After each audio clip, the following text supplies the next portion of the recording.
Hello everyone, welcome back to my channel. Past become a memory and love become a forever का next part लेके आ गई हूँ। Okay, अब start करने से पहले मैं स्टोरी के बारे में कुछ कहना चाहूँगी, प्लीज़ इसे स्किप मत करना। ये स्टोरी रिलेटेड ही है, आप लोगों की कंफ्यूजन को क्लियर करना चाहती हूँ। कुछ लोग हैं शायद इस स्टोरी को समझ ही नहीं रहे हैं कि मैं आखिर इस स्टोरी में दिखा क्या रहा हूँ। कोई समझ रहा है या तो कोई समझ नहीं रहा है। वेल, मैं उसे ही क्लियर करना चाहती हूँ। मैंने स्टोरी का नाम क्या रखा है, past become a memory and love become a forever. यहाँ पर मैंने ये समझाया है कि जो पास्ट है, ठीक है, पास्ट हमेशा सबके लिए अच्छा नहीं होता है। हाँ, लंजा के और विंग की जो पास्ट था वो स्वीट एंड सैडनेस से भरा हुआ था। उन लोगों की पास्ट में जैसे मतलब दोनों ने ही कहीं ना कहीं थोड़ी बहुत गलत किया था। जैसे कि विंग ने लंजा को भरोसा नहीं किया था और लंजा ने जो विंग को समझा नहीं पाया था। आप कह सकते हो कि लंजा शब्दों में कभी अच्छा नहीं था। वो अपने दिल में सब फीलिंग्स दबा के रखता था। उसकी यही गलती थी कि वो अपने दिल में अपनी फीलिंग्स को दबा के रखता था। अगर वो अपनी फीलिंग्स को जाहिर करना सीख पाता तो शायद उस टाइम को वो सब कुछ होता ही नहीं। इसमें उसकी कोई गलती नहीं है, ना ही मैं उसको कोई गलती दे रहा हूँ। वेल, जो जैसा है लंजा वैसा ही था। मतलब वो जिस तरह का पर्सन है वो कभी भी किसी के सामने अपनी फीलिंग्स को जाहिर नहीं कर पाता है। यही उसका गलती है। हालांकि ये गलती उससे अनजाने में हुई है, जहाँ पे वो इस चीज़ को विंग को कभी समझा नहीं पाया है कि वो विंग के लिए क्या फील करता है। उन दोनों का ही ये पास्ट जैसे स्वीट मेमोरीज से भरा हुआ है, ठीक वैसे ही सैडनेस से भी भरा हुआ है। ये उनके दिल में, उनके दिमाग में एक मेमोरी बन के रह गया है। इसीलिए मैंने स्टोरी का नाम पहले पास्ट बिकम ए मेमोरी रखा है। उसके बाद मैंने इसमें ये भी ऐड किया है कि love become a forever. लंजा wing को मतलब प्यार करता है, वो भी बेइंतहा। विंग को रियलाइज़ तक नहीं हुआ कि लंजा कब से उसे प्यार करता है। पहले नज़र में ही लंजा उससे प्यार करने लग गया था। पहली बार जब उसने विंग को देखा था, विंग के आंखों में देखा था, तब से वो विंग के लिए फीलिंग रखने लगा था। लंजा कभी भी शब्दों में विंग को ये सब कुछ नहीं कह पाता था जो उसने अपने फीलिंग को डायरी में लिखा था। लंजा एक इंट्रोवर्ट पर्सन था, ना ही वो किसी के साथ घुल मिल पाता था और ना ही किसी को अपने करीब आने देता था। बचपन से उसने बहुत कुछ सहा था अपने माँ को खोकर। वो अगर दुनिया में किसी को ज़्यादा प्यार करता है वो उसका माँ था। उसकी माँ ही उसे छोड़कर चला गया था, तब जाके वो एक पत्थर दिल इंसान बन गया था। नहीं, वो ऊपर से अपने आप को पत्थर दिल समझाता था, लोगों को ये फील करवाता था कि वो पत्थर दिल है, लेकिन उसके अंदर भी एक हार्ट है, उसके अंदर भी एक दिल है जो किसी के लिए धड़कता है। वो ये किसी को कह नहीं पाया, लेकिन वो सब कुछ डायरी में लिखा था। लंजा का जो भाई था लैंड चिचेन, वो लंजा की हर एक फीलिंग्स को मतलब अनकही वो शब्दों को समझ जाता था। ठीक वैसे ही विंग को लेकर जो प्यार था वो उसके बड़े भाई ने समझ लिया था, लेकिन उन्होंने ये सब कुछ लंजा के ऊपर ही छोड़ दिया था क्योंकि वो चाहते थे कि लंजा खुद अपने फीलिंग्स को विंग को बताए। लेकिन लंजा इतना ब्रेव नहीं था। उसे डर था रिजेक्शन का, उसे डर था अपने दिल को दोबारा ठोस पहुँचने का, क्योंकि ऑलरेडी उसका दिल टूटा ही हुआ है, क्योंकि वो बचपन से अकेला ही बड़ा हुआ है। ना ही उसके पास बाप था, ना ही उसके पास माँ था। तो वो कैसे कहता? मैं उसकी गलती नहीं दे रही हूँ यहाँ पे। मैं बस लंजा की फीलिंग्स को विंग को समझाना चाहता था। लंजा शुरुआत से उसको लेकर क्या फ़ील करता है, ये सब कुछ मैं विंग को फील करवाना चाहता था। लंजा उसके लिए किस हद तक जा सकता है, मैं ये रियलाइज़ करवाना चाहता था विंग को। हाँ, विंग शुरुआत से लंजा से प्यार नहीं करता है, वो दोनों ही मेन हैं। ये विंग के लिए अनएक्सपेक्टेड होगा क्योंकि ऑफकोर्स वो मेल है तो वो फीमेल को ही तो पसंद करेगा, ये नॉर्मल बात है। लेकिन एक लड़का एक लड़के को पसंद करता है, ये विंग तब नहीं जानता था।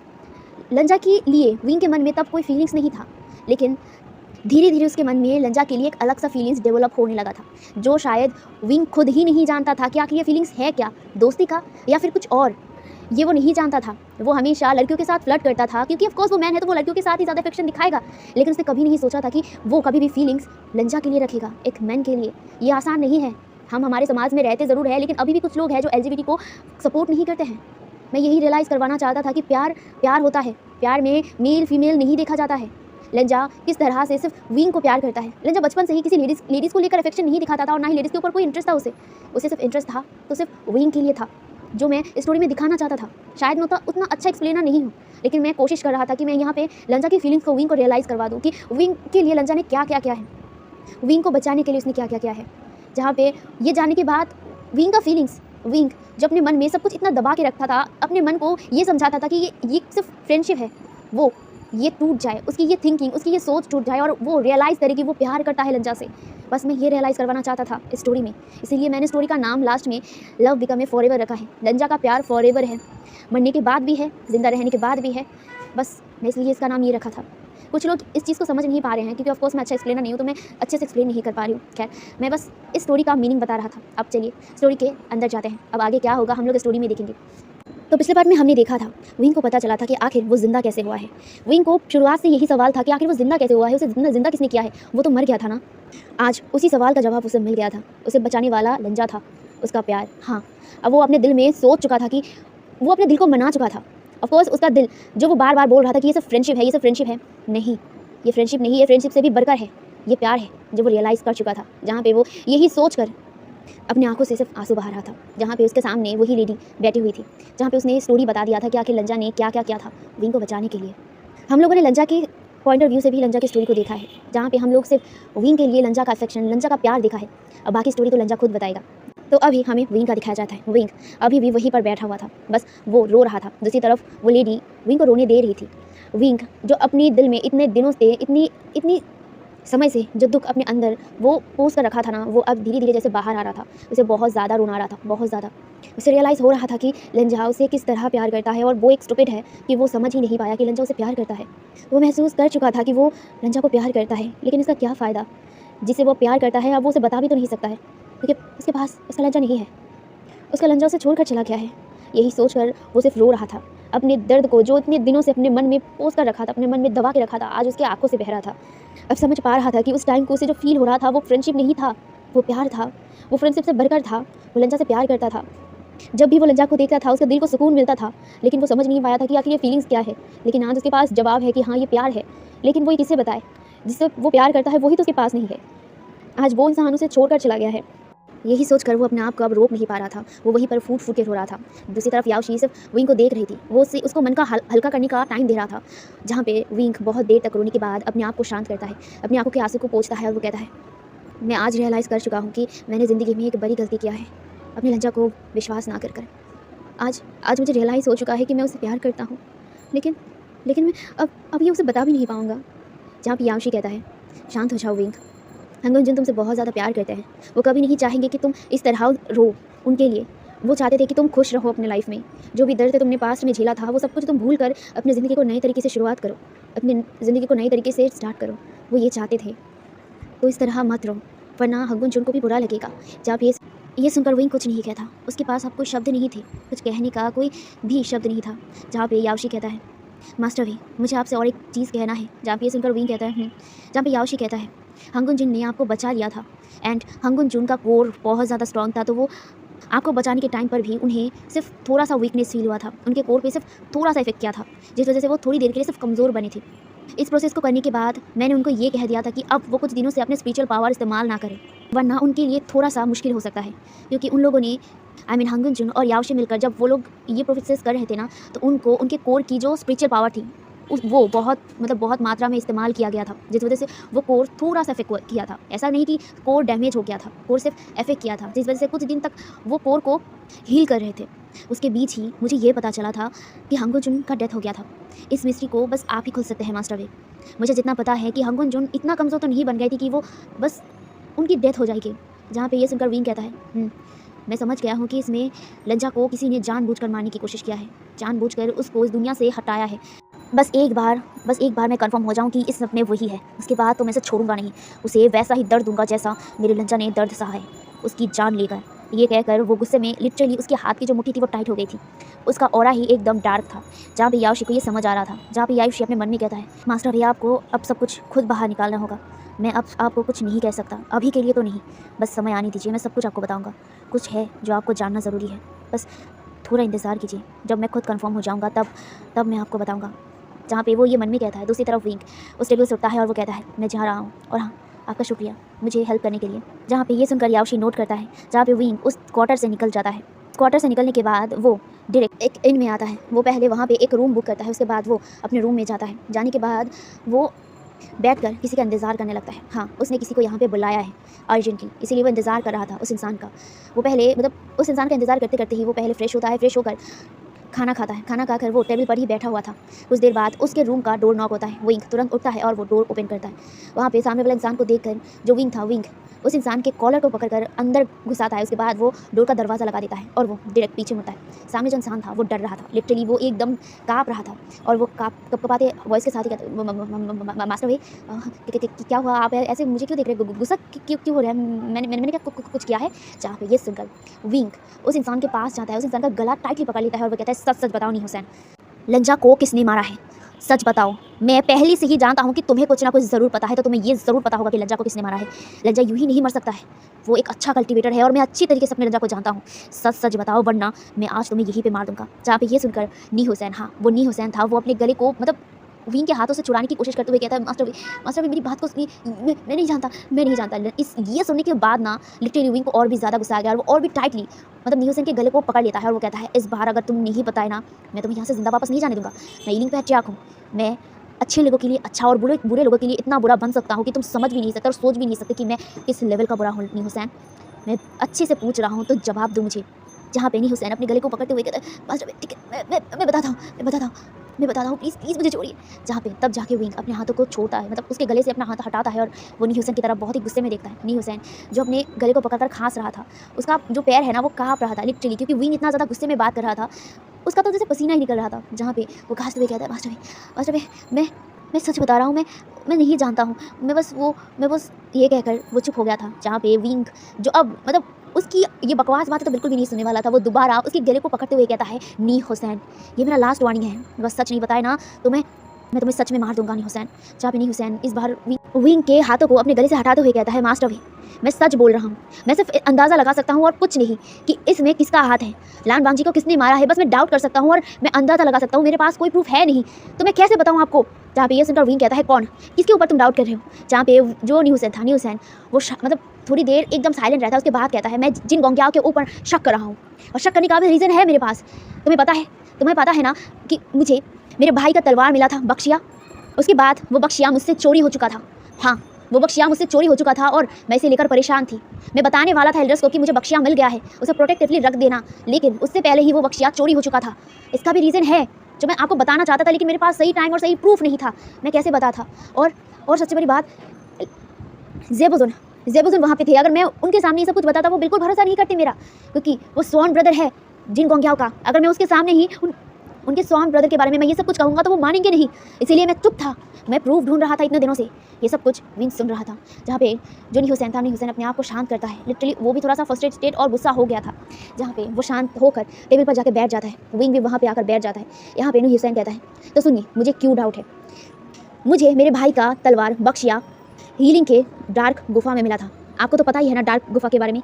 जहाँ पे ये सुनकर विंग कहता है, हाँ डार्क गुफा, वहाँ पे ही मैंने एक डार्क गुफा बनाया था जो ब्लैक एनर्जी से पूरी तरीके से भरा हुआ है, एंड मैंने उसे मतलब लॉक भी कर दिया था पूरी तरीके से, ताकि वो कोई खोल ना पाए और कोई भी डार्क एनर्जी किसी को हार्म ना कर पाए। जहाँ पे ये सुनकर जो मतलब नी हुसैन था वो नोट करता है और कहता है, हाँ वो बख्शिया मुझे उसी रूम में मिला था। मैं येलिंग गया था बस बख्शिया को ढूंढने के लिए, क्योंकि मेरे भाई आखिरी बार येलिंग ही गए थे। येलिंग वो क्यों गए थे मुझे नहीं पता, बस वो येलिंग गए थे एंड उसके बाद ही वो थोड़ा सा अजीब बर्ताव करने लग गए थे। उसके बाद तो मेरे भाई की मौत हो गई थी। हीलिंग से आने के बाद मेरा भाई बहुत ज़्यादा अजीब बर्ताव करने लग गया था, जैसे कि उनके अंदर डार्क एनर्जी हो।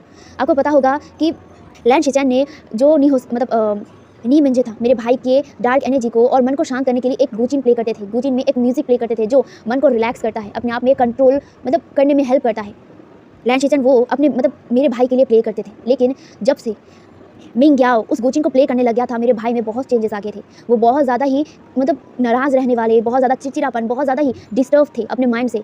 वो म्यूज़िक इंसान को काम करता था, लेकिन वो म्यूज़िक जो जिन गोंगियाओ प्ले करता था वो दिमाग को डिस्टर्ब करता था, अपने मन की संतुलन को बिगाड़ देता था। वो जानबूझकर मेरे भाई के सामने कोई और म्यूज़िक प्ले करता था।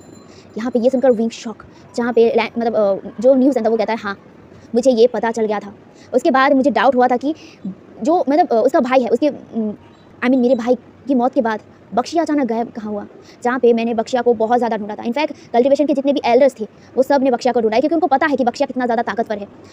वो तलवार किसी मैजिक को भी काट सकता था और उस तलवार में डार्क एनर्जी भी था। इसीलिए मुझे पता नहीं क्यों डाउट हुआ कि डार्क एनर्जी से अगर वो तलवार है तैयार है तो मुझे कहीं ना कहीं वो तलवार येलिंग में ही मिलेगा। एंड जैसा मैंने सोचा था, मैंने येलिंग को पूरा तरीके से सर्च किया था एंड तब जाके मुझे वो डार्क गुफा मिला था। वो सील्ड था, लेकिन मैं उसे खोल नहीं पा रहा था, क्योंकि आपने खुद इसे सील किया था। इसे खोलने के लिए मुझे बहुत ज़्यादा वक्त लग गया, लेकिन फिर भी मैंने उस मतलब फॉरबिडन जगह से उस मतलब जो डार्क गुफा था उसे खोल लिया था। और जैसा मैंने सोचा था, वो दरवाज़ा खुलते ही जो बख्शिया बाहर आ गया था। बख्शिया के अंदर बहुत सारी डार्क एनर्जी थी और उसे कंट्रोल करने के लिए मुझे बहुत ज़्यादा मेहनत करना पड़ा। मैं जैसे तैसे इस तलवार को नीकलैन लाया और उसे मैंने प्रोटेक्टिवली बहुत सारे तालिस्मान को, जो तालिस्मान आपने बनाया था डार्क एनर्जी को कंट्रोल करने के लिए, वो सब कुछ इस्तेमाल किया बस इस तलवार को शांत रखने के लिए। मैंने इसे कई हद तक कर भी लिया था, लेकिन मैंने इस तलवार के बारे में किसी को नहीं बताया था, किसी को भी नहीं। लेकिन एक दिन नीकलैन में जिन गोंगयाओ आया था। जिन गोंगयाओ आने के बाद वो मेरे साथ हंस कर बात कर रहा था। मुझे लगा कि नॉर्मली, मतलब मुझे तो सब कुछ पता चल गया था, इसीलिए मैं उसको ज़्यादा भरोसा नहीं करता था, बस वो मैं प्रिटेंड करता था उसके सामने। लेकिन वो जब वहाँ आया उसके बाद से ही वो बख्शिया गायब हो गया था। बस मुझे लग गया था कि कहीं ना कहीं जो जिन गोंगयाओ है, जिन गोंगयाओ ने ही बख्शिया को चुरा लिया है। बस उसके बाद मैं जो जिन क्लैन गया था। जिन क्लैन जाने के बाद मैं वहाँ पे कुछ दिनों के लिए रहने लग गया और धीरे धीरे मैं इन्वेस्टिगेट करने लगा। और जैसा कि मैंने सोचा था, कहीं ना कहीं मुझे डाउट होने लग गया था, मैं श्योर होने लग गया था कि बख्शिया जिन गोंगयाओ के पास ही है। पर क्यों, ये सब कुछ मुझे नहीं पता था। मैं सोच रहा था कि मैं क्या करूं, मैं किसे ये सब के बारे में बताऊं। तभी मेरे दिमाग में हंगुन जुन का बात आया था। इन सब में हंगुन जुन मुझे हेल्प कर सकते थे। मैं तब किसी के ऊपर भरोसा नहीं कर सकता था सिवाय हंगुन जुन के, इसीलिए मैंने हंगुन जुन को एक लेटर भेजा था। लेटर पाते ही हंगुन जुन मेरे पास नीकलैन आ गए। पहले जो हंगुन जुन आना नहीं चाहता था, क्योंकि ऑफकोर्स वो आपके लिए परेशान थे, लेकिन मेरे पास और कोई रास्ता नहीं था हंगुन जुन से बात करने के अलावा। बस मैंने हंगुन जुन से सब कुछ शेयर किया, बख्शिया के बारे में, लिंग के बारे में और वो सब कुछ के बारे में। उसके बाद उन्होंने मुझे एश्योरिटी दिया कि वो खुद एक बार जिन क्लैन जाके इन सब के बारे में इन्वेस्टिगेट करेंगे, क्योंकि ऑफकोर्स नी मुंजे लान वांगजी का बड़ा भाई ही तो था। ऑफकोर्स लान वांगजी नी मुंजे का अपना बड़ा भाई मानता था, हालांकि वो जाहिर नहीं करता था, लेकिन वो अपना भाई मानता ज़रूर था। इसीलिए वो इन सब के बारे में इन्वेस्टिगेट करने के लिए जिन क्लैन गया था। और वो जिन क्लैन जाने के बाद जिन गोंगयाओ से आर्गूमेंट किया था। मैं वहाँ नहीं था, लेकिन मेरा गार्ड वहाँ था, जहाँ पे मेरे गार्ड ने बताया कि हंगुन जुन एक सीक्रेट रूम के बारे में बोल रहे थे, जहाँ पे जिन गोंगयाओ अपने कमरे पर एक सीक्रेट रूम रखा था और उसी सीक्रेट रूम में हंगुन जुन जाना चाहता था। लेकिन जो जिन गोंगया आर्गूमेंट कर रहे थे कि उनके रूम में कोई सीक्रेट रूम नहीं है। लेकिन लान वांगजी को पता चल गया था कैसे भी कि वहाँ पे एक सीक्रेट रूम है एंड वो उस सीक्रेट रूम को देखना चाहते हैं। बहुत आर्ग्यूमेंट के बाद जाके जिन गोंगयाओ मान लिया था और वो जिन गोंगयाओ उस सीक्रेट रूम में लान वांगजी को लेके गया। उसके बाद उस सीक्रेट रूम में क्या हुआ ये सब हंगुन जुन को ही पता है। जब वो सीक्रेट रूम से बाहर आए थे, मेरे गार्ड ने कहा था कि लान वांगजी बहुत ज़्यादा गुस्से में थे और वो गुस्से में वहाँ से निकल गए थे। दूसरी तरफ मेरे गार्ड ने ये भी कहा था उस रूम से हंगुन जुन बाहर जाने के बाद ही जिन गोंगयाओ परेशान हो गया था। जिन गोंगयाओ बहुत ज़्यादा परेशान हो गया था एंड मेरे गार्ड्स बहुत बार जिन गोंगयाओ को फॉलो भी किया था, लेकिन बार जिन गोंगयाओ जैसे बच जा रहा था। मेरा गार्ड ठीक से उसे फॉलो भी नहीं कर पा रहा था। इसके अलावा मुझे नहीं पता, और कहीं ना कहीं मुझे इसलिए ही डाउट हो रहा था कि जिन गोंगयाओ कहीं ना कहीं हंगुन जुन के मौत का रीज़न बन सकते हैं। कहीं ना कहीं हंगुन जुन को मारने का ट्राई जिन गोंगयाओ कर सकता है, क्योंकि हंगुन जुन को जिन गोंगयाओ को कोई ऐसा सच पता चल गया था जो शायद हंगुन जुन को पता नहीं चलना चाहिए था। बस मुझे यही पता है। ये सब कुछ विंग सुन रहा था। विंग के गुस्से में मुट्ठी टाइट हो रहा था, उसे बहुत ज़्यादा गुस्सा जिन गोंगयाओ के ऊपर आ रहा था। आखिर ऐसा क्या जान लिया था हंगुन जुन ने जिस वजह से जिन गोंगयाओ हंगुन जुन को मारने के लिए तैयार हो गया था। यही विंग सोच रहा था और उसे गुस्सा भी आ रहा था इस जिन गोंगयाओ के ऊपर। अगर जिन गोंगयाओ से सामने आ जाए ना, वो उसे मार डालेगा। जहाँ पे दूसरी तरफ जो नी हुसैन था, नी हुसैन विंग की तरफ देखता है और उसके बाद कहता है मुझे वो बख्शिया मिला ही नहीं है। बस मुझे ये पता चला कि हंगुन जुन मर गया है। अब वो कैसे मरा है, किस वजह से मरा है, मुझे नहीं पता। बस कहीं ना कहीं मुझे ये रिलेटेड लग रहा है कि जिन गोंगयाओ ही लान वांगजी की मौत का रीज़न है। शायद लान वांगजी को मारने के लिए जिन गोंगयाओ ने ही कुछ ना कुछ किया होगा। अब इसके आगे मुझे नहीं पता है मास्टर जी। मुझे जो भी पता था वो सब कुछ मैंने आपको बता दिया। अब बाकी आप सोचिए, आप बाहर निकालिए जिन गोंगयाओ ने आखिर ऐसा क्या किया है। कहने के बाद वो उठकर जाने लगता है, लेकिन तभी विंग कहता है तुम लैंगिया हॉल क्यों गए थे। जहाँ पे ये सुनकर जो नी हुसैन था वो हैरानी से विंग की तरफ देखता है और वो हकलाते हुए क्या कह रहे हैं मास्टर जी। मैं लैंगिया हॉल, मैंने बोला था ना कि मैं लैंगिया हॉल के बाज़ार में थोड़ा सा काम है उसीलिए गया था। जहाँ पे विंग कहता है मुझसे झूठ मत बोलो, मैंने देखा था तुम्हें, तुम्हारी रोप के एक छोटा सा इंच वहीं पर लैंगिया हॉल के लाइब्रेरी पर गिरा हुआ था और वो फट गया था। मैं पहले श्योर नहीं था, लेकिन जब मैंने तुम्हें वहाँ लैंगिया हॉल के बाज़ार में देखा था और तुम्हारे रोप के नीचे वो छोटा सा रोप जो फटा हुआ था वो मैंने नोटिस कर लिया था। इसका मतलब तुम लैंगिया हॉल गए थे। सच बताओ, तुम लैंगिया हॉल क्यों गए थे। जहाँ पे ये सुनकर जो नी हुसैन था, नी हुसैन चुप हो जाता है। विंग गुस्से में कहता है नी हुसैन इस बार एक भी झूठ नहीं, मुझे सच पता करना है, तो मुझे सच बताओ। ये सुनकर नी हुसैन कहता है क्योंकि मैं कोड डिवाइन के इंपॉर्टेंट पार्ट को एकदम मिटाना चाहता था उस बुक से, जो बुक आप लोगों ने पढ़ कर आए हो। जहाँ पे ये सुनकर विंग कहता है ओह, तो वो तुम हो जिसने उस इंपॉर्टेंट पार्ट को छुपा दिया था तालिस्मान के थ्रू। जहाँ पे ये सुनकर नी हुसैन नोट करता है, वो कहता है हाँ। जहाँ पे विंग कहता है क्यों, तुमने क्यों छुपाया था वो। जहाँ पे ये सुनकर नी हुसैन कहता है क्योंकि आप लोग ये रियलाइज़ नहीं किया था कि आपके साथ कोई और भी था जो आपको फॉलो कर रहा है। कुछ लोग था जो आपका फॉलो कर रहा था, आप लोगों के पीछे पीछे वो लोग लैंगिया हॉल तक पहुँच गए थे। मैं नहीं चाहता था कि जो भी आपको फॉलो कर रहा है वो ये पता कर ले कि आखिर कोड डिवाइन क्या है। अगर ये उन लोगों के हाथ में चला जाएगा तो इस चीज़ का वो लोग गलत इस्तेमाल करेंगे। इसीलिए मैंने इस इंपॉर्टेंट चीज़ को अपने तालिस्मान के थ्रू छुपा दिया था ताकि इसके बारे में किसी को पता ना चले। मैं चाहता था आपको बताना, लेकिन उस टाइम को मेरे पास और कोई रास्ता नहीं था, क्योंकि ऑलरेडी कोई था जो फॉलो कर रहा था मुझे और आपको। मुझे जितना शक हो रहा है कि ये जिन गोंगियाओं के ही आदमी थे। अब वो आपको फॉलो क्यों कर रहे थे, उनको कैसे पता कि आप ज़िंदा हो गए हैं, ये मुझे नहीं पता। बस मुझे यही पता था, जो पता था मैंने आपको सब कुछ बता दिया है। अब बाकी आपके ऊपर है, आप कैसे क्या करेंगे। बस मेरे भाई की मौत का इंसाफ मुझे दिला दीजिए मास्टर वी, क्योंकि मुझे पता है कि जिन गोंगियाओं ने ही मेरे भाई को मार दिया है। अगर वो मेरे भाई को मार सकता है तो वो हंगुन जुन को भी मार सकता है। ये कहकर नी हुसैन वहाँ से उठता है और वो विंग को आखिरी बार देखकर वो कर वहाँ से चला जाता है। विंग वहीं पर लिटरली बैठा हुआ था, ये सब कुछ वो सोच रहा था, जहाँ पे सोचते सोचते उसका दिमाग घूम रहा था। उसे लिटरली जो जिन गोंगियाओं था ना, जिन गोंगियाओं के ऊपर बहुत ज़्यादा गुस्सा आ रहा था, बहुत ज़्यादा। उसे मन कर रहा था कि वो अभी जिन गोंगियाओं के पास जाए और उसे मार दे, लेकिन अपने आप को वो कंट्रोल कर रहा था। वो वहीं पर बैठा हुआ था।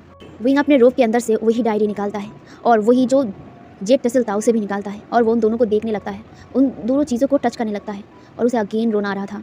वो रोते हुए ही उन दो चीज़ों को अपने चेस्ट पर लगा लिया था, जैसे कि वो लंजा को हक करना चाहता हो, और वो लंजा की हर चीज़ को अपने गले लगा कर रो रहा था। उसे इतना ज़्यादा रोना आ रहा था ना, वो अपने आंखों के आंसू को जैसे रोक ही नहीं पा रहा था, बस वो फूट फूट के रो रहा था। उन सारी चीज़ों को लेकर उसे लंजा की बहुत ज़्यादा याद आ रहा था और वो कहता है, लंजा लंजा तुम कहाँ हो, तुम क्यों मुझे छोड़कर चले गए। लंजा मैं तुम्हें कहना चाहता हूँ कि मैं भी तुमसे प्यार करता हूँ। लंजा मैं तुम्हें ये कहना चाहता हूँ कि मैं तुमसे प्यार करता हूँ। I love you लंजा, I really love you. Please मुझे मेरे पास वापस आ जाओ, मैं तुम्हारे बिना कैसे जीऊँगा। मैं तब बुद्धू था, डफर था कि मैं ये नहीं समझ पाया कि तुम मेरे लिए क्या फ़ील करते थे, मैं तुम्हारे लिए क्या फ़ील करता था। लेकिन आज मैं रियलाइज़ कर चुका हूँ कि मैं तुम्हें कितना ज़्यादा प्यार करता हूँ। शुरुआत से ही बस मैं इस फीलिंग्स को समझने में लेट कर दिया। आज मेरे पास फीलिंग्स है तुम्हारे लिए, लेकिन आज तुम्हें बोलने के लिए तुम हो ही नहीं मेरे पास। मैं क्या करूँ तुम्हारे बिना, इस दुनिया में रहकर क्या करूँ। ये सब कुछ जानने के बाद कि तुम मेरे लिए क्या क्या कर चुके हो, मेरे लिए अपनी ज़िंदगी को दाव पे लगा दिया था, मुझे ज़िंदा करने के लिए इतना ज़्यादा पेन झेला था, और आज तुमने मुझे ज़िंदा तो कर दिया, लेकिन तुम खुद मुझे छोड़ के चले गए। क्यों लज्जा, क्यों मुझे छोड़ के चले गए तुम, क्यों ये कहकर वो रोने लगता है। उसकी आंखों में जितने आंसू थे ना, वो शब्दों में बयां नहीं किया जा सकता था। आज उसे जितना पेन हो रहा था ना, वो ये फील कर पा रहा था जब वो उस क्लिप से गिर गया था, जब वो मर गया था, तब लंजा क्या फील कर रहा था। आज वो खुद ये फील कर पा रहा था कि लंजा को कैसा लगा था अपने प्यार को अपने ही सामने मरते हुए देखकर, अपने ही प्यार को अपने से दूर जाते हुए देखकर उसे कितना ज़्यादा पेन हुआ था अपने दिल में। वो अब रियलाइज़ कर चुका था, लेकिन आज रियलाइज़ करने से क्या होगा। क्या लंजा वापस आ जाएगा, क्या लंजा दोबारा उसके पास आ जाएगा। उसके माइंड में ये घूम तो रहा था, लेकिन कहीं ना कहीं सच्चाई उसे भी पता है कि नहीं आएगा, उसका लंजा उसके पास दोबारा वापस नहीं आएगा। यही सोचकर तो उसके दिल में इतना ज़्यादा पेन हो रहा था, वो ये पेन बियर भी नहीं कर पा रहा था। वो अपनी लंजा की डायरी, अपनी लंजा की वो जो टसल था, उसे उसकी आखिरी चीज़ों को बस अपने गले लगा सकता था, क्योंकि लंजा तो उसके पास नहीं था जिसे वो हक करे, रोए, बोले कि वो कितना ज़्यादा प्यार करता है लंजा से। बस वो अपनी लंजा की आखिरी यादों को अपने गले लगा कर सिर्फ रो सकता है। ऐसे ही रोते रोते वो कब ज़मीन पर ही सो गया था उसे पता नहीं चला। वो बहुत देर तक रोया था, बहुत देर तक, जिस वजह से उसे पता भी नहीं चला कि वो रोते रोते एग्जॉस्ट होकर कब ज़मीन पर ही सो गया था। अब हमें रात का टाइम दिखाया जाता है। रात को तकरीबन 8 बजे विंग की आंखें खुलती हैं। विंग जो देखता है कि वो अभी भी ज़मीन पर लेटा हुआ है, अपने सिर को पकड़कर ज़मीन से उठता है। अपने हाथों में वो देखता है डायरी, वो और टसल दोनों ही था। वो उसे लेता है और वो खड़ा होता है, वो बेड पर बैठ जाता है, क्योंकि ज़मीन पर लेट करना उसकी पूरी बॉडी पर पेन हो रहा था। तो वो धीरे धीरे अपनी बॉडी को स्ट्रेस करने लग गया था, जहाँ पे वो अपनी बॉडी को परफेक्टली ठीक करने के बाद वो देखता है कि उसके हाथों के सामने एक बटरफ्लाई बैठा हुआ है, जहाँ पे विंग उस बटरफ्लाई को अपने हाथ में लेता है। ये वही बटरफ्लाई है, लैंड कलर का बटरफ्लाई, जहाँ पे लैंड चिचन ने विंग के लिए एक बटरफ्लाई मैसेज छोड़ा था, जहाँ पे विंग उस बटरफ्लाई को अपने हाथों में लेता है, जहाँ से बटरफ्लाई से आवाज़ आती है। लैंड चिचन बोल रहे थे, मास्टर वी आप कहाँ हैं, इतनी देर हो चुका है, अब अभी तक नहीं आए हैं, क्या आपको कुछ मिला है। और हाँ, जिसने आपको मारने की कोशिश किया है, मैंने उसके मुँह से उगला लिया है, उसका नाम सुशे है, बट वो मुझे ये नहीं बोल रहा है कि वो किसके कहने पर आपको मारने के लिए आया है। मैंने बहुत बार उसे पूछने की कोशिश किया है, लेकिन ये मुंह नहीं खोल रहा है। मैं बहुत बार उसे कोशिश किया हूँ, बस अब उसे मैंने सिर्फ कैद करके रख दिया है। अब कहाँ है, आप जल्दी वापस आइए, मुझे आपकी चिंता हो रही है, क्योंकि आप मुझे कोई भी खबर या फिर लेटर या फिर कुछ भी नहीं दिया है इतनी लेट। क्या आप ठीक तो है ना। जहाँ पे विंग ये सब कुछ सुनता है, उसके बाद वो देखता है कि रात हो चुका है। वो अपनी चीज़ों को लेता है और वो कहता है नहीं, अब यहाँ पे रुकना ठीक नहीं होगा, उसे दोबारा जिन क्लैन जिन महल में जाना चाहिए, क्योंकि ज़ेबुजुन उसके लिए चिंता करे। और दूसरी बात, उसे उस जिन गोंगिया को भी तो सबक सिखाना है, उसको वो अपने हाथों से मारना चाहता है, और वो ये सब कुछ लैंड चिचन से कहना भी चाहता है, जो कुछ भी उसे पता चला है। इसीलिए वो अपनी चीज़ों को, अपने सामानों को लेता है और वो वहाँ से उस इन से निकल जाता है। अभी रात हो गया था, रात के 8 बज रहे थे, अभी भी मार्केट खुला हुआ था, बहुत लोग थे, लेकिन धीरे धीरे जो वो लोग थे ना वो कम रहे थे। जहाँ पे विंग मार्केट से होकर जा रहा था। विंग को फ़ील हो रहा था कि कोई उसे फ़ॉलो कर रहा है। विंग कुछ टाइम बाद वो रुकता था, कोई ना कोई बहाना देकर रुकता था कि वो देख पाए। वो देखता है कि कुछ लोग थे जो उसे बहुत दूर से फ़ॉलो कर रहे हैं। विंग ये नोटिस कर चुका था। विंग सोचने लग गया था कि ये सब कौन है जो उसे फ़ॉलो कर रहा है। यही सोचकर वो एक स्नाइप वो अपने जो मतलब शूज़ के नीचे छुपा के रखा था। ऑफ कोर्स उसके पास एक स्नाइप है जो उसने अपने शूज़ के नीचे छुपा के रखा है अपनी सेफ्टी के लिए। वो चेक करता है कि वो स्नाइप उसके पास है या नहीं, क्योंकि अगर वो लोग उसको हमला करने का तो वो अपना डिफेंस तो कर पाएगा ना। यही सोचकर वो मतलब अब चलने लगता है। वो चलते चलते एक ऐसी जगह पर आ गया था जहाँ पे लोग ही नहीं थे, लगभग लोग नहीं थे, जहाँ पे वो तभी भी वहाँ से जा रहा था। तभी वो फील करता है कि कुछ लोग उसे एकदम हमला करने के लिए आ रहा था। ये जब वो समझा ना तब भी वो वहाँ से भागने लग गया था, क्योंकि वहाँ पे एक दो इंसान नहीं, बहुत सारे इंसान थे जो विंग को मारने के लिए बढ़ रहे थे। उनके हाथों में तलवार थी और वो तलवार लेकर विंग के पीछे दौड़ रहे थे। विंग के पास सिवाय एक फ्लूट और एक छोटा सा स्नाइप के अलावा कुछ भी नहीं था। विंग के पास इतना मौका नहीं था कि वो अभी फ्लूट बजाए, क्योंकि इतने सारे लोग थे कि वो फ्लूट कैसे बजाएगा। यही सोचकर वो जंगल की तरफ दौड़ा था। अगर उन लोगों को उसे सबक सिखाना है तो उसे जंगल में लेना होगा, वहाँ पे जाके वो डार्क एनर्जी इस्तेमाल कर सकता है। यही सोचकर वो जंगल की तरफ दौड़ने लगा, जहाँ पे पीछे पीछे वो सारे लोग विंग के पीछे दौड़ रहे थे अपने तलवारों को लेकर। विंग हवा में उड़ते हुए मतलब एक अपने मार्शल आर्ट से बस यहाँ से मतलब स्पीडली दौड़ रहा था। वो एकदम जंगल के बीचों बीच आकर रुक गया था। ये जिन क्लान का ही एक जंगल था, जंगल एरिया, वहाँ पे आके वो खड़ा हो गया था और वो सामने देख रहा था। सामने वो सब लोग तलवार लेकर आ गए थे और वो तैयार थे विंग के ऊपर हमला करने के लिए। जहाँ पे विंग अपने फ्लूट को निकालता है और वो सामने वाले इंसानों को देखता है और वो कहता है, कौन हो तुम लोग और तुम मुझ पर हमला करने क्यों आए हो? तुम लोगों को किसने भेजा यहाँ पे? जहाँ पे दूसरी तरफ से एक इंसान सामने आगे आते हुए कहता है, तुम्हें मारने के लिए बोला गया है और मैं और हम सब तुम्हें मार कर ही यहाँ से जाएंगे। जहाँ पे ये सुनकर विंग स्मर्क करता है। वो कहता है, सच में? क्या सच में तुम लोग मुझे मार पाओगे? इतनी हिम्मत है तुम लोगों के ऊपर कि तुम मुझे मारोगे, ईलिंग पैट्रियार्क को? जहाँ पे ये सुनकर वो लोग कहते हैं, तुम ईलिंग पैट्रियार्क हो या कोई और, अब आदेश मिला है तो तुम्हें मारना तो पड़ेगा। ये कहकर वो लोगों ने अब अटैक कर दिया था विंग के ऊपर। विंग जो उनके तलवारों के अटैक से बच रहा था, वो भी अपने मार्शल आर्ट से, वो अपने मार्शल आर्ट से उन सबके तलवारों से बचते हुए एक पेड़ के ऊपर उठ गया था और वो उन सबकी तरफ देखकर अपने जो मतलब फ्लूट था उसे लेता है और वो उसे बजाने लगता है। धीरे धीरे उसके चारों तरफ जो स्मोक थे ना वो इकट्ठा होने लगे थे, डार्क स्मोक। वो उस ब्लैक स्मोक को धीरे धीरे उन सब के ऊपर अटैक करने के लिए भेज रहा था, जहाँ पे उस डार्क स्मोक से वो सभी लोग दूर जाके गिर रहे थे, जहाँ पे विंग एक एक करके सबको एकदम दूर ढकेल देता है। लेकिन वो लोग भी स्ट्रॉन्ग थे एंड वो लोग दोबारा उठकर इस बार दोबारा अटैक करने लगते हैं। यहाँ पे वो लोग डार्क एनर्जी से लड़ने लगते हैं। विंग भी बहुत देर तक फ्लूट बजाता है। दूसरी तरफ वो लोग जो उसको मारने के लिए आए थे वो लोग भी थक रहे थे, लेकिन फिर भी वो लोग लड़ रहे थे। वो लोग इस डार्क एनर्जी से लड़ रहे थे, वो लोग तलवारों से इस डार्क एनर्जी को हटा रहे थे। विंग मतलब पहले ही वो इतना ज़्यादा रोया था जिस वजह से उसका गला ऑलरेडी ख़राब हो गया था और वो फ्लूट बजा रहा था तो वो थक रहा था। और ये चीज़ एक अटैकर ने देख लिया था। इसी चांस मतलब इसी बात का फ़ायदा उठाकर वो जो मतलब अटैकर था वहाँ से एक इंसान हवा में उड़कर अपने स्पिरिचुअल पावर से जैसे हवा में उड़ता ना वैसे ही उड़कर वो अपने तलवार से एकदम विंग के स्टमक पर अटैक करने के लिए तैयार था। विंग इससे शॉक हो गया था। विंग कुछ कर पाता तभी वो तलवार एकदम विंग के स्टमक के अंदर चला गया था। विंग एकदम अपनी जगह फ्रोज हो गया था। दूसरी तरफ एक ब्लू जैसा रोशनी विंग के चेस्ट पर फ्लो हो रहा था। विंग जो वहीं पर फ्रोज हो गया था वो अपनी चेस्ट की तरफ देखता है, वहाँ पे वही जेट पेंडेंट था, जेट टसल जो चमक रहा था। उसी जेट टसल से एक ऐसी लाइट ब्लू मतलब ऑरा निकलता है, स्प्रिट निकलता है कि जिस इंसान ने जिस अटैकर ने विंग के स्टमक पर स्टैप किया था वो बहुत दूर जाके गिरता है। लिटरली बहुत दूर जाके गिरा था। बहुत सारे पेड़ों के मतलब टकरा कर वो इंसान एकदम बहुत दूर जाके गिरा था, जहाँ तक विंग का नज़र नहीं जा सकता था। विंग कन्फ्यूजिंगली अपने चेस्ट की तरफ देख रहा था, जहाँ से वो अपने हाथ को अपने चेस्ट तक लेके जाता है और वो वहाँ से उसी जेट टसल को निकालता है जो चमक रहा था कुछ देर पहले, वो अभी भी चमक ही रहा है। विंग जो कमज़ोर था, ऑफ कोर्स उसकी स्टमक पे पेन हो रहा था और वहाँ से ब्लड निकल रहा था। विंग अपने हाथों को अपने स्टमक पर लाता है और वो देखता है कि वहाँ से खून निकल रहा था। वो अब ज़्यादा देर खड़ा नहीं रह पा रहा था। वो पैर से नीचे आता है और वो वहीं पर ब्लड वोमिट कर देता है। ऑफ कोर्स उसके पास गोल्डन कोर नहीं थी। गोल्डन कोर ना होने की वजह से उसका जो ये चोट है वो हील नहीं हो सकता है और वो कमज़ोर भी है। इतनी देर से वो फ्लूट बजा रहा था जिस वजह से वो और भी ज़्यादा कमज़ोर हो गया था, जिस वजह से उसके जो नोज़ था वहाँ से भी खून निकल रहा था। उसके हाथ में जेट टसल तो था, लेकिन उसकी नज़र उस जेट टसल पर अभी नहीं था, अपने दर्द पर था, अपने पेन पर था। वो लिटरली अपने घुटनों पर बैठ गया था, अपने पैरों पर, जैसे कि उसे कोई स्ट्रेंथ महसूस ही नहीं हो रहा था और वो वहीं पर अपने घुटनों पर बैठ गया था और अपने स्टमक को पकड़ा हुआ था, जहाँ पे वो जो लोग थे वो इतनी देर से डार्क एनर्जी से लड़ रहे थे। लेकिन जब विंग ने अपना फ्लूट बजाना बंद कर दिया तो वो डार्क एनर्जी भी चला गया था। अब वो लोग विंग के सामने थे। वो लोग विंग के ऊपर अटैक करने के लिए तैयार थे, लेकिन विंग के पास अब डिफेंस करने के लिए शक्ति नहीं था। वो अगर डिफेंस करना भी चाहे उसका बॉडी डिफेंस करने नहीं देगा, इसीलिए वो इंतज़ार कर रहा था उन लोगों का हमले करने का, क्योंकि अब उसके पास वो ताकत नहीं है कि वो अब इनसे जीत पाए। दूसरी तरफ वो सब लोग, अब मौका मिल चुका था हीलिंग पैट्रिया को मारने का। वो लोग एक ही साथ अपने तलवार से विंग के ऊपर अटैक करते हैं, लेकिन फिर से वो जो जेट मतलब टसल था ना, वो चमकता है और उस टसल से बहुत ही स्पिरिचुअल एनर्जी बाहर निकलता है और वो लोग भी एकदम दूर जाके गिरते हैं। विंग उस जेट टसल को देख रहा था, जो विंग को प्रोटेक्ट कर रहा था। विंग उस जेट टसल को देखकर उसके चेहरे पर एक छोटा सा स्माइल था, लेकिन वो स्माइल करते हुए ही वहीं पर ज़मीन पर गिर गया था। वो वहीं पर बेहोश हो गया था। दूसरी तरफ वो जो सारे लोग थे, वो लोग दोबारा उठते हैं। वो जैसे ठान ले चुके थे कि वो आज हीलिंग पैट्रिया को मार कर ही जाएंगे, इसीलिए वो लोग दोबारा हमला करने के लिए आते हैं। लेकिन इस बार भी वही जेट टसल जैसे विंग को प्रोटेक्ट कर रहे थे, बार बार उन लोगों को दूर ढकेल रहे थे।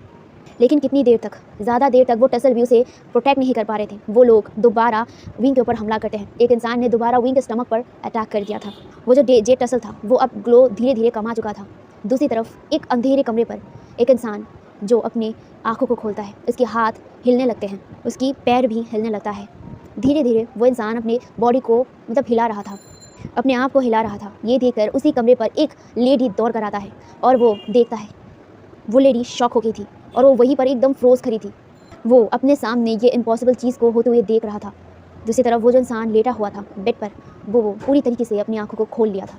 ये देखने के बाद तो वो लेडी और भी ज़्यादा शॉक हो गई थी और वो लेडी कहती है, आप उठ गए? पर कैसे? ये कहकर वो लेडी खुश हो जाती है। उनके चेहरे पर स्माइल आ जाता है, एक रिलीफ फील होता है। दूसरी तरफ वो जो इंसान बेड पर लेटा हुआ था ना, वो तुरंत ही अपने आप को उठाता है और वो बेड से खड़ा हो जाता है और उस लेडी की तरफ देखता है और अपने डीप वॉइस में कहता है, मुझे जाना होगा, उसे बचाने मुझे जाना होगा। ये कहने की देर थी और वो वहाँ से अपने हाथ में एक तलवार लेकर निकल चुका था।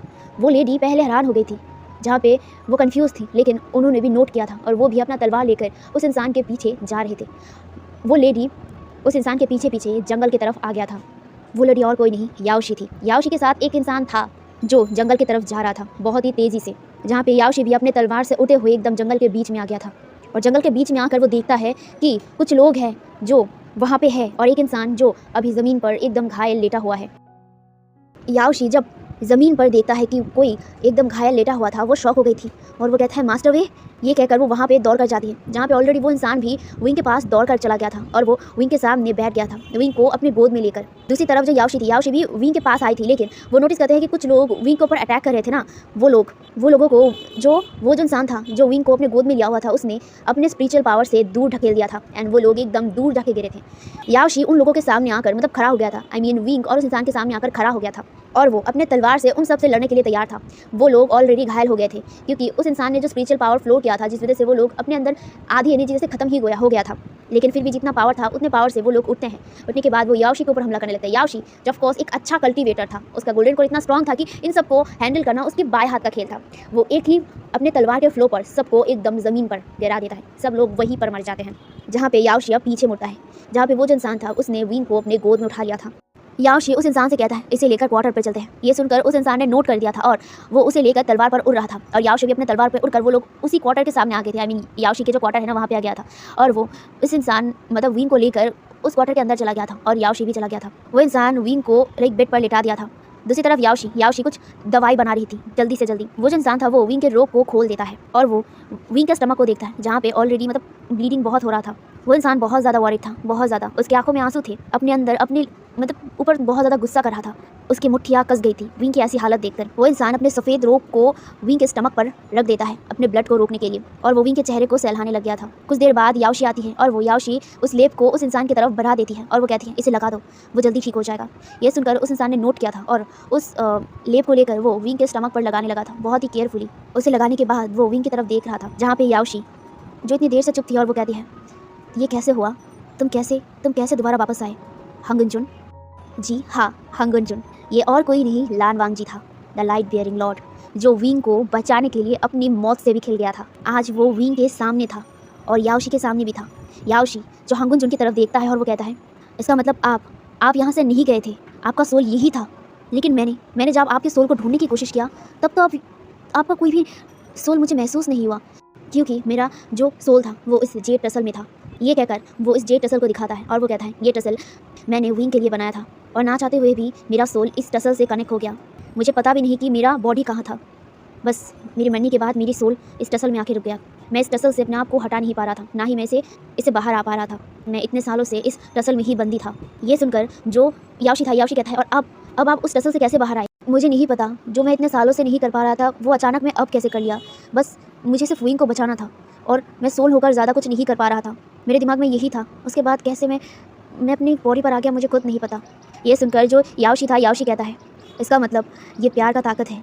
हंगन जुन, आप विंग से इतना ज़्यादा प्यार करते हैं, उसे बचाने के लिए अपने मन में ताकत भर लिया था जो आपने इतने सालों से नहीं भर पाए थे।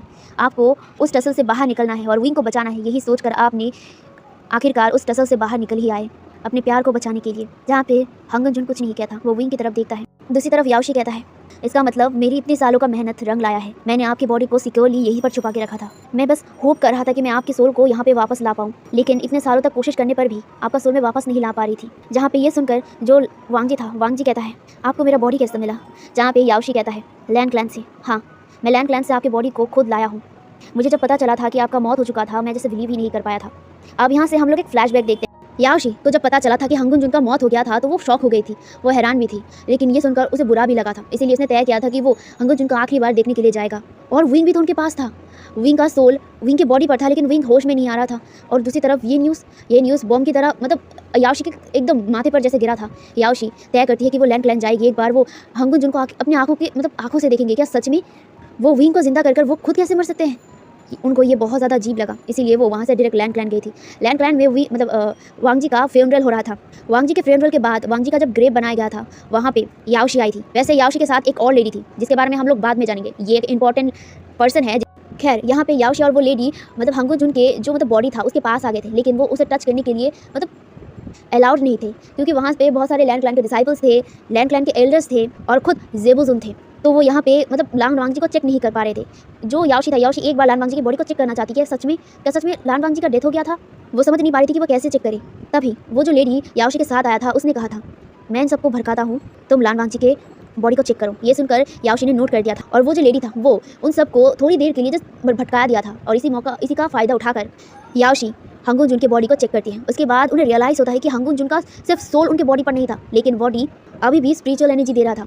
एक कल्टिवेटर का मौत होने के बाद उनकी स्पिरिचुअल एनर्जी का काम नहीं करता है, लेकिन यहाँ पे हंगन जुन की स्पिरिचुअल पावर काम कर रही थी। उनके अंदर स्पिरिचुअल पावर थी, वो भी थोड़ी मात्रा पर। तो जो याओशी थी वो समझ गई थी कि हाँ, हंगन जुन की बॉडी पर अभी भी स्पिरिचुअल पावर है, तो इसका मतलब वो जिंदा हो सकते हैं, उन्हें ठीक किया जा सकता है। बस वो कैसी भी तरह हंगन जुन के बॉडी को यहाँ से लेके जाना चाहती थी, लेकिन इतने सारे लोगों के सामने वो ले नहीं जा सकती थी। इसीलिए उन्होंने मन ही मन एक प्लान बनाया कि वो रात को आएंगी, वो रात को यहाँ पे हंगन जुन की बॉडी को लेने आएंगी, जैसा उन्होंने सोचा था। फ्यूनरल खत्म होने के बाद रात को याओशी और वो लेडी आई थी। वो लेडी आकर उन लोगों ने उस ग्रेव को खोदा एंड उन्होंने हंगन जुन की बॉडी को वहाँ से बाहर निकाल दिया था। उसे बाहर निकालने के बाद वो एकदम पहले की तरह उस ग्रेव को एकदम प्रॉपर्ली ठीक करके वो याओशी और वो लेडी हंगन जुन के बॉडी को वहाँ से लेके चली गई थी। उसके बाद याओशी हंगन जुन के बॉडी को अपने पास रख रही थी, अपने क्वार्टर में एक सीक्रेट कमरे पर। यही एक सेफ प्लेस था हंगन जुन के लिए। वो हंगन जुन की बॉडी को ट्रीट करती थी। वो कोशिश करती थी कि वो कैसे भी करके हंगन जुन के सोल को उनके बॉडी पर वापस लाए, लेकिन वो कोशिश करके भी नहीं कंप्लीट नहीं कर पा रहे थे। दूसरी तरफ जो विंग था, विंग को वो लेडी जो याओशी के साथ थी उसने दूसरी तरफ शिफ्ट कर दिया था। उसे लेकर वो लेडी मिंग सिटी आ गया था और वो लेडी विंग की वहीं पर देखभाल करती थी। मिंग सिटी पर एक क्वार्टर पे विंग को रखा गया था। ये याओशी और उस लेडी का ही प्लान था, क्योंकि दोनों को एक साथ यहाँ पे रखना खतरों से खाली नहीं था। एक हीलिंग पैट्रियार्क है जो जिसका नाम सुनकर सब लोग डर भी जाते हैं और उसे मारने के लिए दौड़ते फिरते हैं। और दूसरी तरफ हंगन जुन, हाँ, उन लोगों ने रियलाइज़ कर लिया था कि किसी ने हंगन जुन को भी मारने की कोशिश किया है, तो दोनों को एक ही साथ रखना खतरों से खाली नहीं था। इसलिए दोनों को अलग अलग जगह पे रखा गया था और उन लोगों को अलग अलग जगह से ट्रीट किया जाता था। ऐसे बहुत सारे साल, बहुत सारे दिन, बहुत सारे महीने बीत गए, लेकिन हंगन जुन का होश आने का नाम ही नहीं ले रहा था। हंगन जुन के सोल को याओशी ने बहुत बार ढूंढा था, लेकिन उसे कोई भी क्लू नहीं मिला था। लेकिन उन्होंने हार भी नहीं माना था, क्योंकि उन्हें पता है कि हंगन जुन कभी भी अपने विंग को ऐसे छोड़कर नहीं जा सकते हैं। दूसरी तरफ ऐसे ही पूरे 16 साल बीत गए थे।